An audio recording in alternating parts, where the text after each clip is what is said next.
My name is Sarah, and I'm 27. I've never been the one to back down, especially when it comes to family drama, but this was a whole new level of messed up. It all started at my cousin Emily's wedding. Now, weddings are supposed to be these joyful, celebratory occasions, right? But for me, it was the beginning of a chain of events that ended up changing everything. I've never felt more betrayed by my family than I did that day. Let me rewind a little to set the stage. I've always been the problem child in the family, at least. That's how my dad likes to label me. I'm the black sheep, the one who didn't follow the perfect life script that everyone else seemed to stick to. I didn't go to college right away. I started working at a coffee shop instead of pursuing a traditional career, and I never really fit in with the cookie-cutter mold of what my dad wanted for me. But despite all that, I tried to maintain a good relationship with my family. I always showed up for family events, even if they didn't approve of the choices I was making. I thought, maybe if I kept putting in the effort, they'd start to see things my way. Boy, was I wrong. Emily, my cousin, is 2 years younger than me.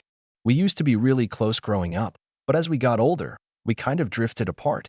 She went on to become the perfect daughter in my dad's eyes, graduating college, getting married to the right guy, and living this picture-perfect life. I tried to be happy for her. I really did.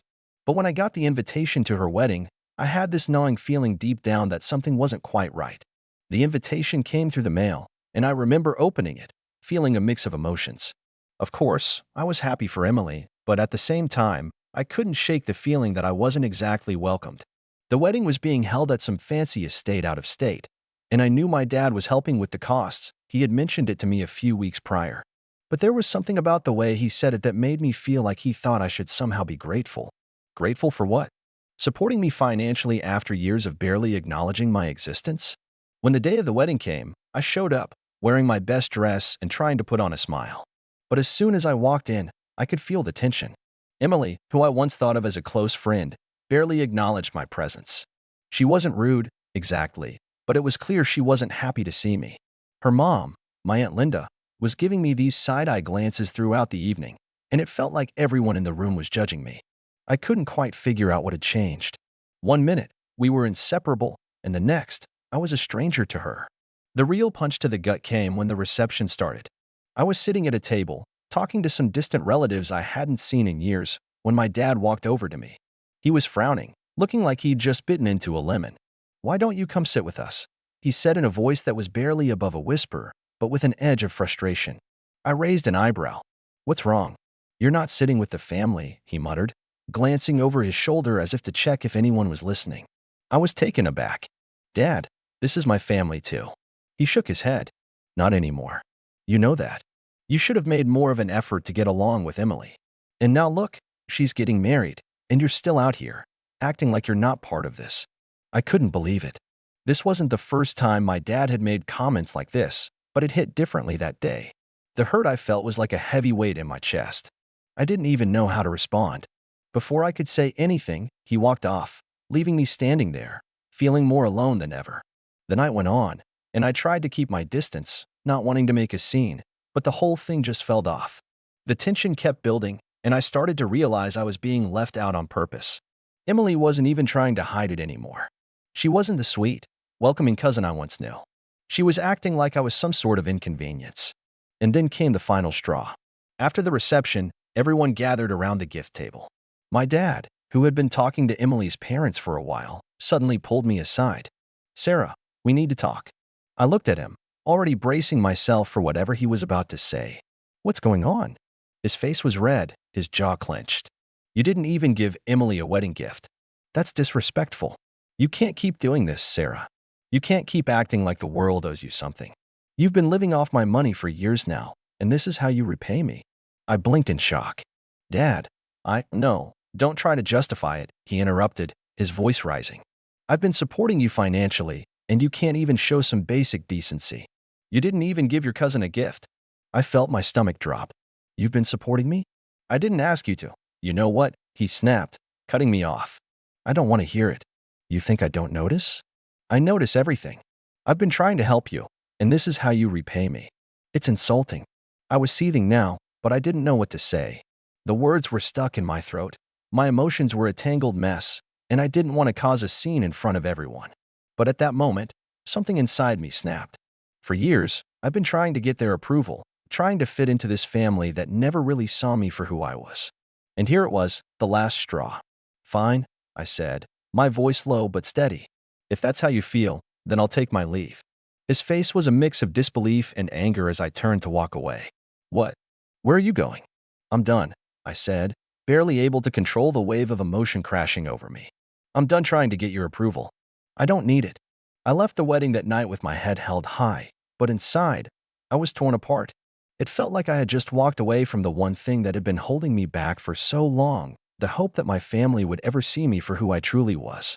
But deep down, I knew it was the right decision. It had to be. It wasn't over, though. That night was just the beginning. The phone calls and messages started flooding in. My dad, my aunt, and even Emily were trying to call me, but I ignored them. I wasn't ready to talk to any of them yet. I couldn't. They had taken so much from me, and I needed space. Then, a few days later, I got a text from my dad. I hope you're happy with the way you've treated me. You've made your bed, now lie in it. And that's when the real plan started to form. I sat there staring at the text for what felt like an eternity. You've made your bed, now lie in it. My dad had always been a master of guilt tripping, but this one hit harder than any before. It stung, but also gave me a sense of clarity I hadn't felt in years. The more I thought about it, the angrier I became. For years, I've been trying to please them, to live up to their impossible expectations. I've been walking on eggshells, terrified of disappointing them. But at that moment, it was crystal clear. I didn't owe them anything. I had to make a choice. I couldn't just let this slide. If I was going to cut ties, I needed to do it in a way that would make them realize the gravity of the situation. I wasn't just a pawn in their game anymore. I was done being their punching bag. The days following the wedding were a blur. The guilt from my dad's text continued to eat at me, but I refused to respond. It was hard. I'm not going to lie. There were moments when I almost caved. The messages from my Aunt Linda, the calls from Emily asking why I wasn't responding, it all felt like a weight on my chest. But every time I picked up my phone, I thought about the look on my dad's face that night at the wedding, the disappointment in his eyes as if I had betrayed him. I was done with it. But I couldn't just cut them off without making sure they understood why. It was the following Saturday when the real turning point came. My dad called me, his voice rough with frustration, but there was a hint of desperation too. Sarah, he started, his tone softer than usual, I'm trying to fix this. We need to talk. This is tearing the family apart. I let out a deep breath. I had been preparing myself for this moment, but hearing his voice made me shiver. Dad, I don't want to talk right now. You've made it clear how you feel about me. You've made your feelings perfectly clear, and I don't want to hear any more about how I'm disappointing you. He let out a sigh, almost as if he was giving up. You really think I don't care? I've done everything for you, and this is how you repay me? You're throwing it all away. I've been paying for everything, your rent, your bills, your car payments. Don't pretend like this doesn't mean something. Actually, I said, cutting him off. I have been pretending, but not anymore. I paused, letting the weight of those words sink in. You think it's just about money? I continued, my voice growing stronger. You think that just because you've been giving me money, you get to control my life? I've been living like this for years, and you never once saw me for who I was, just a project. A project you could control with your cash. Well, I'm done being your project.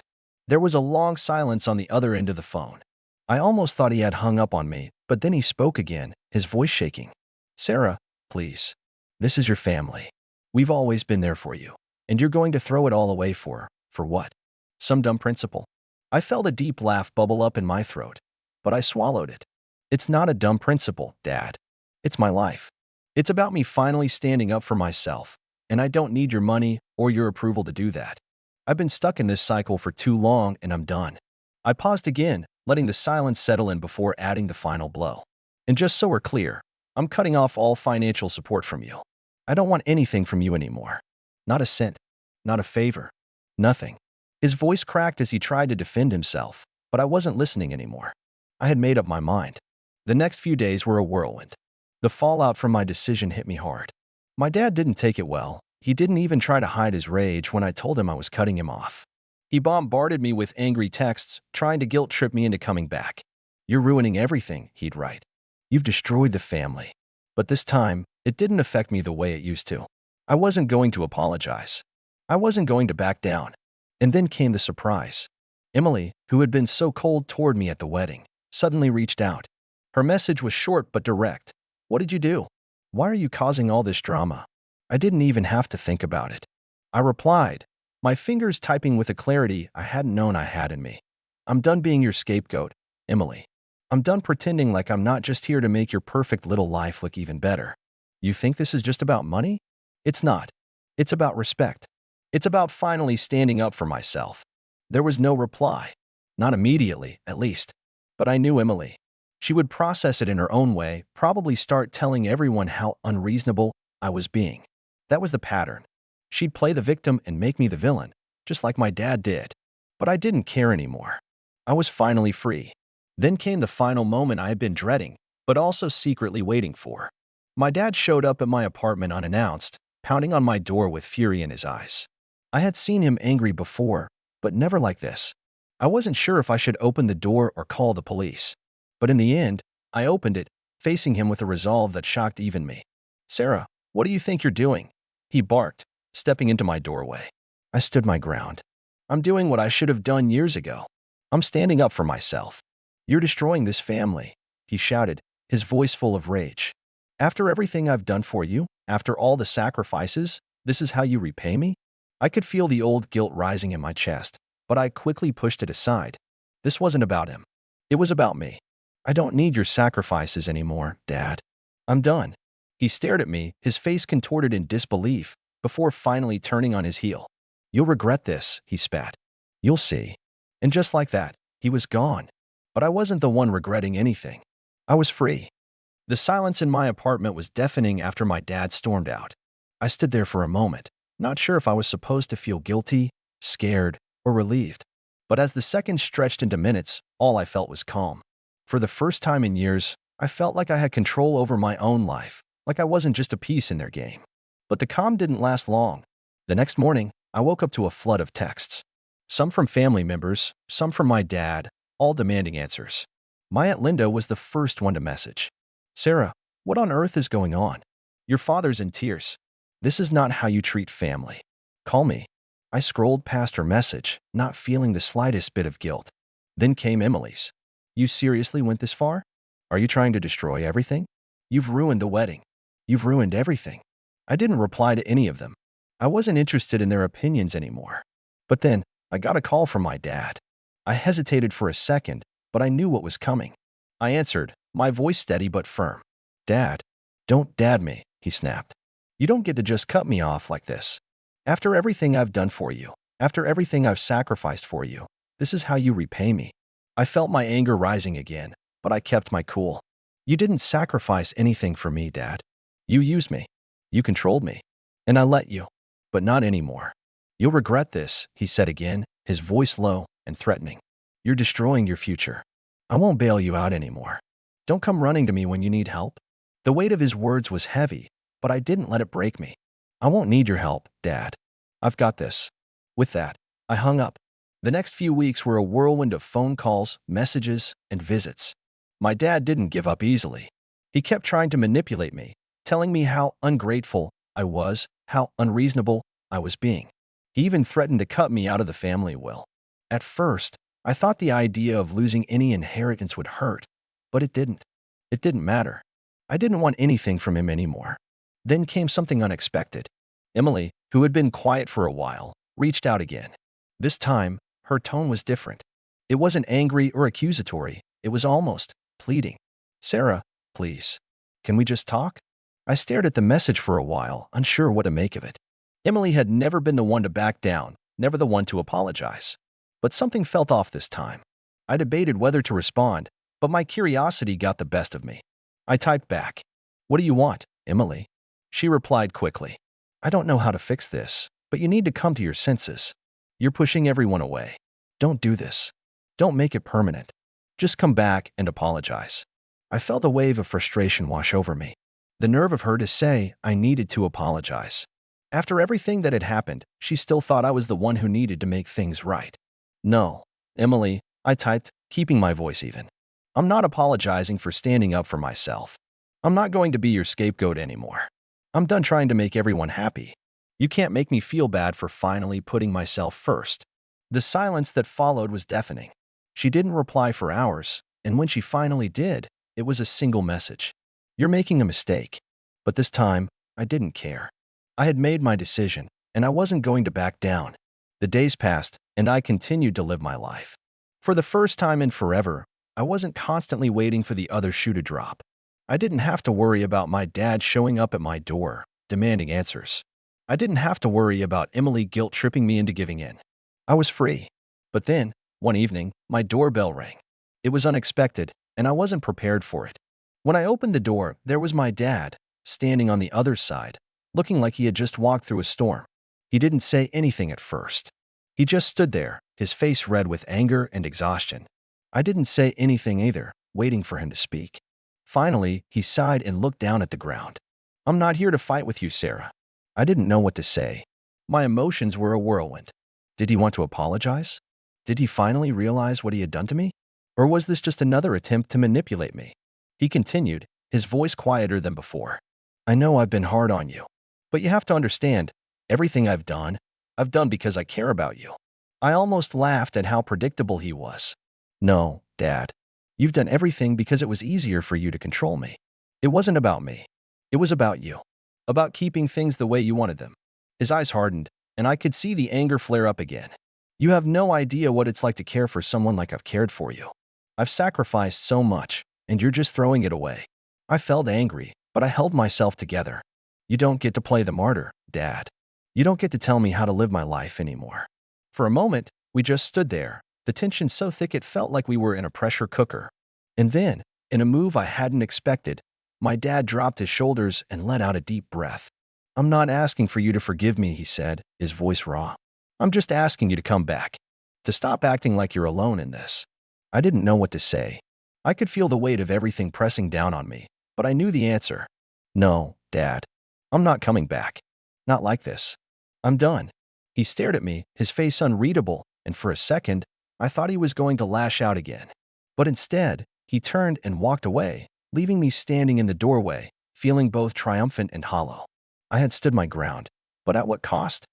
It was the strangest feeling watching my dad walk away. Part of me expected some huge emotional breakdown, a last-ditch effort to make me feel guilty enough to cave. But as I stood there, watching his retreating figure, I felt nothing but a quiet sense of finality. This chapter of my life, one where I was constantly walking on eggshells, second-guessing every decision I made to avoid angering him, was officially over. The weeks that followed were a mix of weird calm and tension-filled quiet. My family didn't stop trying to get me to reconcile. Emily called a few more times, but each time, I ignored her. My Aunt Linda sent a couple of emails, asking me to reconsider, but I just deleted them. They were all stuck in their bubble of what they wanted, and I wasn't going to be the person who caved to their pressure anymore. I got a few more texts from my dad. One of them said, "You're going to regret this. You've lost more than you realize." Another one came a week later. "This is your final chance to make things right." Each time, I felt a little less tempted to respond. I had been living my life for them, bending to their will, for so long that I barely knew who I was anymore. But with each passing day, it became clearer to me that I was stronger than I thought. I was building my own future now, and I wasn't going to let them destroy it with guilt trips and manipulation. But the final blow came one afternoon, almost a month after the whole fallout. I got a call from Emily, her voice shaky and desperate. "Sarah, please. You don't understand. Dad's really sick. He's been in the hospital for a few days now, and no one knows what's going on. Mom says he's been asking for you." My heart stopped for a moment. The numbness that had been building inside me cracked just a little. It wasn't that I didn't care. Of course I cared. But this was my dad, the same man who made me feel like nothing more than a pawn in his game. The same man who constantly pushed me to the edge and then pulled away, expecting me to chase after him. Still, there was that nagging voice inside my head, the part of me that had been trained to drop everything when he needed me. "Sarah, you have to be there for him. He's your father. You can't just leave things like this." I sat down on the couch, staring at my phone. It was like that moment in a movie where everything slows down, and you can feel the weight of the choice ahead of you. I thought about what I had gone through, what he had put me through, and I felt a flicker of anger rise again. I had given him years of my life, and he had thrown it all away in pursuit of his own needs. But then, something inside me shifted. I realized that I wasn't going to go back to the old Sarah, the one who sacrificed everything to please others, the one who let herself be manipulated and pushed around by guilt. That person wasn't me anymore. "I'm sorry," Emily. I can't do it. I just can't. The words felt right. They were freeing. For the first time in a long time, I felt at peace with my decision. There was a long pause on the other end of the line before she replied, her voice small and defeated. I understand. You've made your choice. And that was it. I never heard from my dad again. Not after the hospital incident. Not after the constant texts and calls demanding I come back. It was over. As time passed, I moved on with my life. I didn't have to worry about walking on eggshells anymore. I was free to live on my terms, without the constant fear of disappointing someone who had never truly cared about me in the first place. I built new relationships, ones based on mutual respect, not control. I focused on my career and my personal growth. I learned to love myself again, something I hadn't done in years. And in the end, the message was clear. Standing up for myself was the hardest thing I'd ever done, but it was the most rewarding. It wasn't about revenge. It was about reclaiming my life and finally choosing my happiness over the toxic patterns of the past. It wasn't easy, but it was worth it.